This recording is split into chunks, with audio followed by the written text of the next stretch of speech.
Good Morning Business, le grand entretien.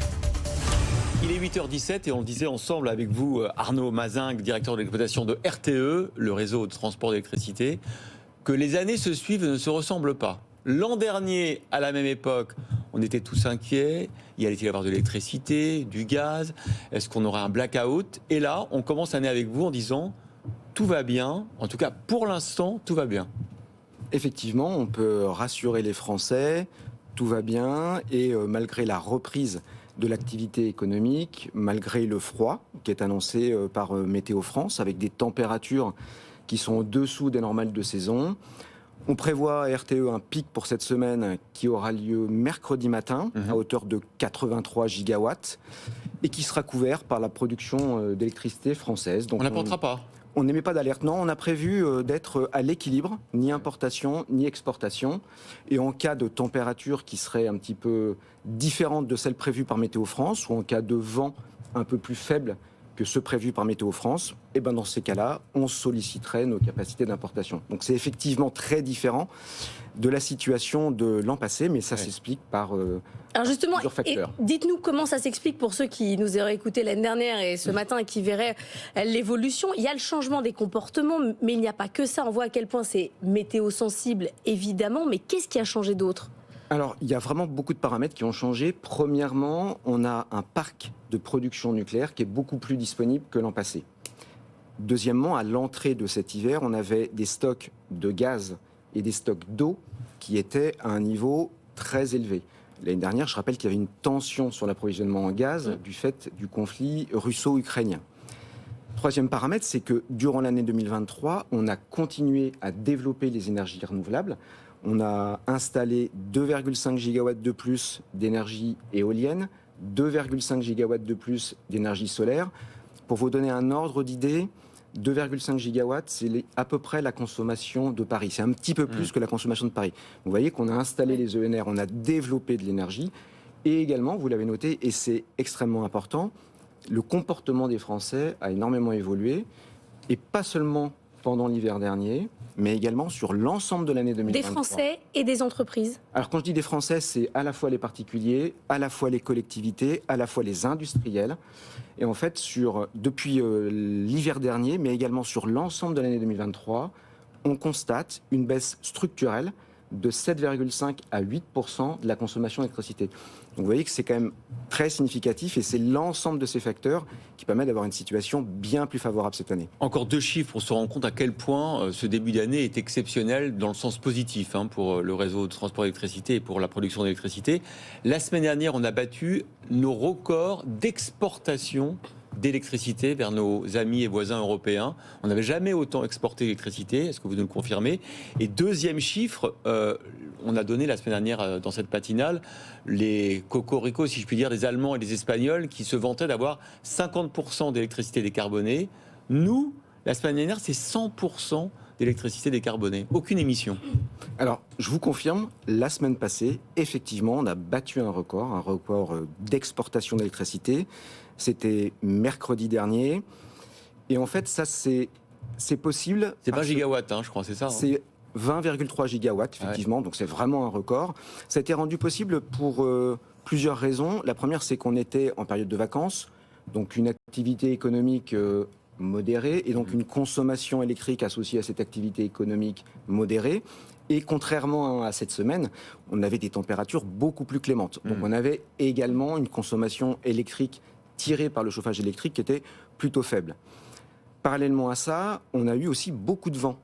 Et on a battu un autre record qui est celui du taux de couverture de la consommation d'électricité française par uniquement les énergies éoliennes. Combien? On a obtenu 29% de taux de couverture au maximum. 29% de électricité d'origine éolienne? Oui, au plus fort de la semaine passée. Donc, c'est énorme. Oui, c'est énorme.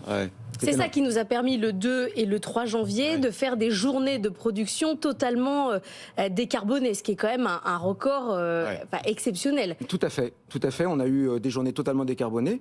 Si vous regardez aussi EcoWatt, qui est notre météo d'électricité, vous avez désormais les heures d'énergie totalement décarbonées qui apparaissent. Ce matin, entre minuit et 5 heures du matin, on était également 100% décarboné. Ce n'était pas le cas sur le reste de la journée, ce ne sera pas le cas mardi ou mercredi. Mais effectivement, moi j'invite l'ensemble de nos concitoyens à regarder EcoWatt pour pouvoir effectivement, ne serait-ce que programmer ces appareils électroménagers pendant les heures qui sont les heures les plus Mais est-ce que du coup ça donne pas l'envie, et on a vu ça notamment en Allemagne, quand vous faites des travaux de rénovation de votre appartement, ça vous a coûté cher, du coup vous n'avez plus envie de rester à 19 mais vous mettez à 19,5 sur le chauffage parce que vous avez l'envie de gagner en confort parce que ça vous a coûté cher. Est-ce que quand on vous entend, c'est pas ça un petit peu qu'on a envie, c'est de faire moins d'économies, moins d'efforts puisque la production est là?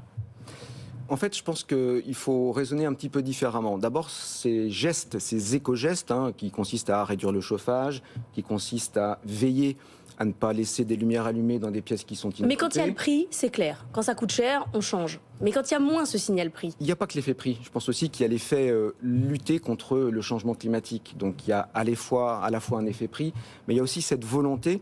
Et je pense que si on observe cette baisse structurelle de 7,5 à 8% sur l'ensemble de l'année 2023, c'est que justement l'ensemble des Français, industriels, collectivités, particuliers, veulent agir pour lutter contre le réchauffement climatique et mettre en œuvre ces éco-gestes. Alors là, on parle de l'année 2024 qui se présente bien, mais on va se projeter un peu dans quelques années. Vous savez que les besoins en électricité, vous le savez mieux que nous, vont exploser, vont se doubler d'ici 2050, je crois, ou 2040, parce qu'il y aura les batteries qu'il faudra recharger, l'électrification de tout notre parc industriel.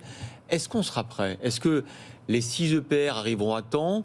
Agnès Pannier-Runacher hier a dit qu'il en faudrait sans doute davantage, les 8 supplémentaires dont on avait parlé.